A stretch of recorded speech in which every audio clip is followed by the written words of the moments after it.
listening to the Leading Hope Podcast. My name is VJ Williams here with my friend and Pastor Kevin Jack. Thank you for joining us, taking time out of your day to become a better leader. Doing something different today. We'd love for you to subscribe on your favorite podcast platform right now. But hey, listen, we're going to get right into it. We've got a new series, right, Kevin? New series.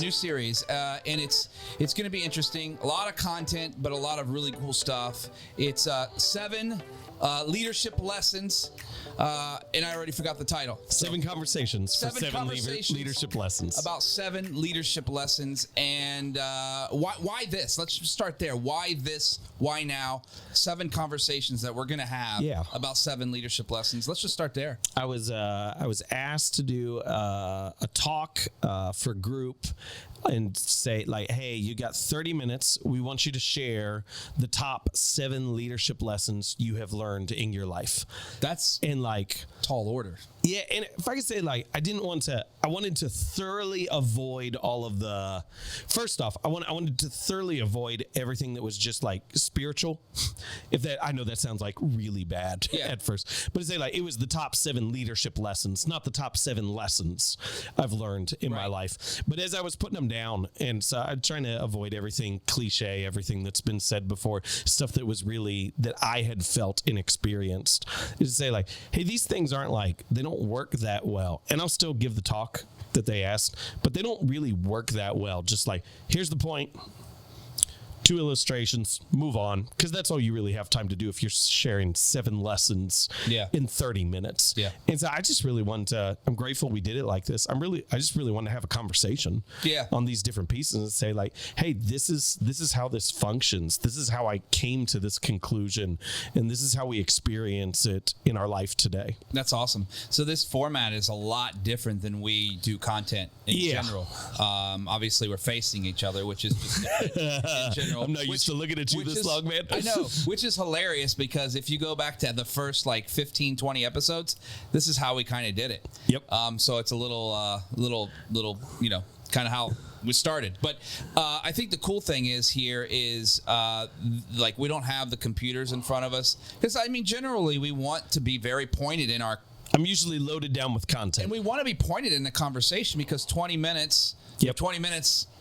To become a better leader, we want to be respectful of people's times, and we want to make sure that we're right to the point. But in this scenario, it's a little bit different. So for this first top lesson, what are we going to learn? So a story that got into it is I've served at what is technically 4 churches now. In like full time, the first church kind of became the second church, which is a much longer story. On there, but every single time I served, like when I left, I had a sense of, obviously haven't left here. I had a sense of like I had done what I was supposed to do, but there was still so much more work to do, and it was interesting because I just assumed that was normal. I just assumed like that's how everyone felt when they left a position that they were in. And then I started just over the years looking at conversations with other pastors in particular who had left just because those are my people. Like that's my group. And as I was talking to these other people, I kept hearing this thing of like people would say, I'm done. I didn't know what else to do. I didn't know where to take it. And I just like had this thought of like, I always knew where I wanted to take it. I always knew what else I wanted to see happen. Like I may have had a sense that I was being released from the work that I was in, but it wasn't because I didn't see the more work that needed to be done, if that makes sense. And I just had this realization that, and so here's kind of how I phrased it as a leadership lesson, is the only way to make it work is to lead as if you're going to be there forever. And whenever people say like their current role, I think it's perfectly acceptable to say like, I think I'll be there for 2 years, or I think I'll be there for 4 years or a decade or whatever that is. But the problem becomes is when you start leading with that end date in mind, you actually don't tackle the problems that need to be tackled because they feel like so much work for the time frame that you're going to give to those people. Yeah. Does that make sense just initially? Yeah, absolutely. And so I just realized that there are people who, and I've seen this play out from a spectator standpoint, and I've seen this play out of entering into different places. I would say the most important work that needs to be done, people don't want to do because the best way to advance and move forward often is just simply don't ruffle feathers, make some slight improvements, and then you move on to the next position, which is a promotion. Yeah. And people are unwilling to tackle the hard work that is actually what is most beneficial to the organization and to the people that they lead, because they're leading with their end date in mind instead of the thought that they're going to be there forever. Yeah, so the question for someone who's might be listening right now would be, you said it's perfectly acceptable go in knowing that you might be there for a certain amount of time, but you also need to go in as if you're going to be there forever. Yes. How do you do that? Because they completely contradict each other the way it sounds. Yeah. No, I get that entirely. I think it's I think it's delusional to think you're going to be somewhere forever. Okay. But you better lead like you're going to be there forever. Delusional for you or delusional for people that... For you. Okay. Yeah. I meant for Kevin Jack. Well, here's the thing. My first assignment, I thought I was going to be there forever. Right.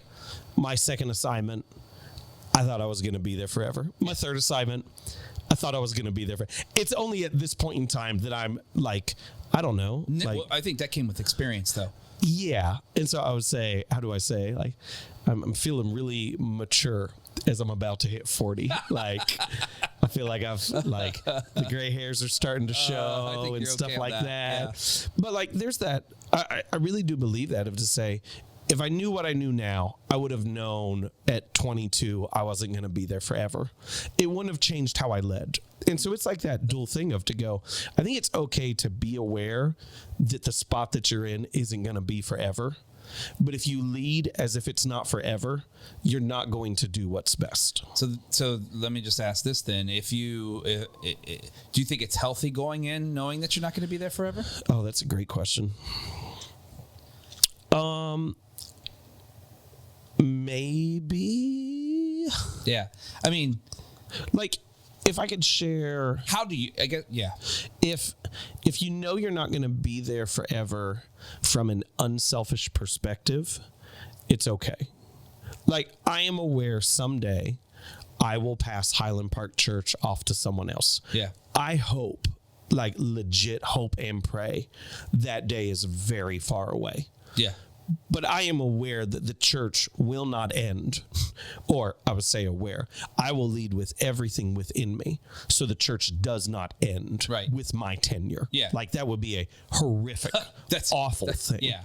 But that's radically different viewing my tenure from the church's perspective versus from my personal perspective. Yeah. And so I'm okay saying I've got an end date as long as I'm leading with the longevity of the organization in mind, because what continuously happens and what can't happen anymore, I'll say it like that. What can't happen anymore is for people to tackle real problems would cause them to deal with a significant amount of pain and frustration that they don't want to deal with. And so they keep kicking problems down the line to the next leader. And if I could actually get all into it, what really ticks me off is they kick problems down the line to the next leader and then they get promoted. Okay. Because the way to get promoted is not to deal with real problems. The way to get promoted is to have the appearance of success because you just did what was easy in the moment and appeased people. Yeah. And so that's what really frustrates me in the process of it. But the tendency is that as you kick problems down the line, the problems don't get smaller, they get bigger. Yeah. And so now we have things that have been passed on 4 leaders down that by the time it gets to the last person, it's an absolute crisis when it was actually probably a much smaller issue to begin with. Do you think that contributes to people a higher rate of exits because people kick problems down the road, and then the new guy comes in and they just go, I can't solve it. I'm going to roll out and do something else. Well, I don't even think that's what they do. I think by that point in time that it's big enough, they've seen the pattern that has been handed to them, and they realize, I think people exit quicker because at 5 years, you have to deal with real problems. At 3 years, you don't. Yeah. And so they understand, if I'm going to stay longer, I have to actually go through some really difficult issues, and I don't want to do that. So I'll just take the easy promotion and I'll move on to somewhere else. Yeah. At what point do you feel, though, because you said that you felt released from the position to move to the next thing. What was that? But you said you still had problems to solve. Yep.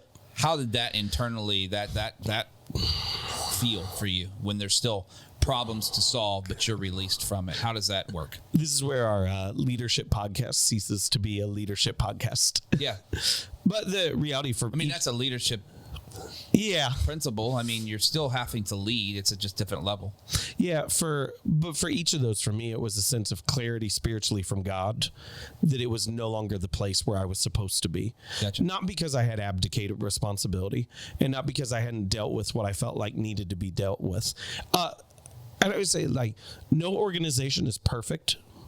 And if leaders are bored, it's because they're not paying attention to what's actually going on. Yeah. No leader in the organization should ever just be like, well, I'm not really sure what to do with my time. I'm not really sure. You want to figure it out? Go ask some people what the opportunities and what the issues are, and you'll real quickly have an agenda for how you should be spending your time. Yeah. That's good. Where can you point someone as in this particular lesson, I don't know, how do they resolve this? Yeah, I would, my hope for people would be commit to where you are.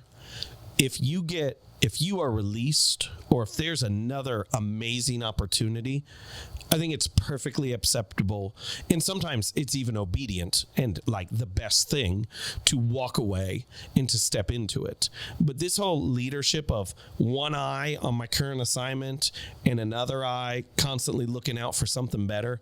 I've got one foot in the door where they're paying me and one foot out the door trying to network and constantly get a better opportunity. That sucks. Yeah. Why does it suck? It sucks because it lacks integrity, and so it's a character issue. I believe it's a character issue, but I think even more than that is you're not actually leading well. Because to lead well, you have to always lead with longevity in mind. Yeah. And if you're not looking at the long term, you're never we've got to always, conversations we're having right now, balancing the short term with the long term. And our conversations right now is, let's make sure we're not sacrificing the short term for the long term. Right. But because the long term doesn't come if the short term doesn't work. Exactly. But I believe that's a unique problem that we are facing in this moment. Right. And the problem that the majority of the leaders have is they will always sacrifice the long term for the short term. Right. That they won't see the long term impact. Of course. Because they don't want to deal with the short term pain. Right. Because they're afraid of how it might make them look. Right. By going through a struggle in a season in that moment. Yeah. We obviously in the context that we're speaking about churches, I don't know any, and we can debate successful churches or not successful churches, but if there's people coming, and there's a lot of them, I kind of say there's something going on that they're doing. There's something we they're could doing at least well. acknowledge Right. There's something they're doing well. Now we can go through their theologies on that. It's not for this podcast, but for the eye test, as we say it, these churches are doing well. I don't know any of them that are doing well that haven't been planted for at least 10 years or more. Yeah. Speak to that, because we're talking about longevity. We're talking about planning a route, being there for a while, knowing you'll not be there forever, but you need to be in it. These guys aren't looking for their next job. We could the leaders of these churches is what I'm saying. Yeah, we could take it outside of pastoral leadership, and we understand that true success in positions happen beyond the 7th year. Yeah. Not saying there's not success before the 7th year, but there's something powerful that takes place after year 7. Now, qualifications being someone is engaged, someone is dialed in. Sure. They're not coasting, because I know we all know people who've been in the same job for 20 years and they haven't grown since year one. Why do you think it's 7 years? Oh, That's the same thing they say about marriages, by the way. yeah. After you get over the itch. Yep. It's good to go. Yeah. I mean, said seriously. No, it really is the true. rates are crazy different between the first 7 and the after 7 of successful. I think there's a harmony. I'm trying right now to give characteristics that are true of business, church, and marriage. Yeah. Okay. Yeah, right. I mean, how do you do that? I think there's a harmony in the working relationship, and I think there's also so I think what happens in like the second year of marriage is you start to really see your spouse's issues with a new sense of clarity, and this alarm goes off in people's heads, and they go, I don't want to have to deal with that for the rest of my life. Yeah. Like they really look at it and they're like, I don't know if I've got to deal with that for 40 years, I'm just going to hit the eject button now. Yeah. And I'm good to go. Yeah. But by year 7, you've actually had to work through some of those initial issues. You've built up a credibility and a belief in yourself that you can work through those issues, and you can advance on. You also let little things go. Yeah. And I think in the first like 2.5 years that someone's in a position, they just try to tackle a couple of the small things, and they never actually do the things that are needed and the things that matter. Yeah. We've got about 4 minutes left. Okay. Good. The interesting thing about this setup that's different than what we've done before, again, we don't have the computers with the contents and everything. Yeah. I mean, I know that it's in your head and you don't need that, but we didn't name these 7 conversations about 7 leadership. Yeah. Like, what would you call this episode? I would call it, like, what is this? Yeah. Longevity, know you're going to be there, planted, rooted, ready to rock and roll, not looking for opportunities, but looking to find the opportunity where you are. Yeah, I would call it